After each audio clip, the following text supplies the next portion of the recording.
Usa ka security guard misurrender sa National Bureau of Investigation NBI 7. Human maduhig usab ang iyang pangalan sa Facebook post. Di na dunay mitanyag og 20,000 pesos alang kuno sa makapatay sa presidente. Ano ang report? Ready gong. Tabangi ko madakop ng tao nga kinsiga puspos anak, kay batasan na. Di ako kadawat ba? Di ako kadawat. Kabalaka og kahadlok ang gibati sa 22 anyos nga security guard gikan sa Dakbayan sa Lapu-Lapu kinsa mitahan sa NBI 7. Kini human malambigit sa pagpanghulga nga patyon ang presidente bugti sa 20,000 pesos nga gitanyag niya pinaagi sa social media. Matod ni Japal nga dunay mikuha siyang mahulagway og gihimuan kini og caption kalabot sa controversial nga post. Dili sab kuno sa iyang FB profile ang post.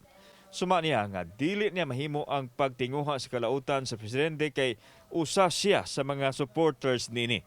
Gani sa FB profile sa security guard, sa buwan sa Marso pa makita ang mga mensahe nga nagdayeg sa Pangulo.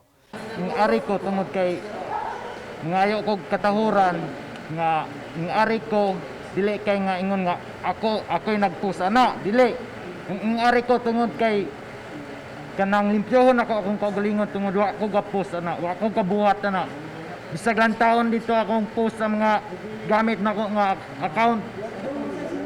Supported kay kong Duterte.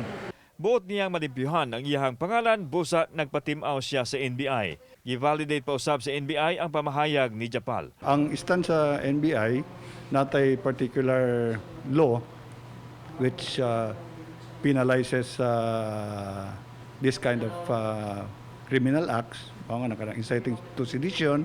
Then kung ipaagi sa internet, additional case in relation dun sa cybercrime law. Kauban si Marlon Milgaso, ako si Alan Domingo. Balitang Bisdak.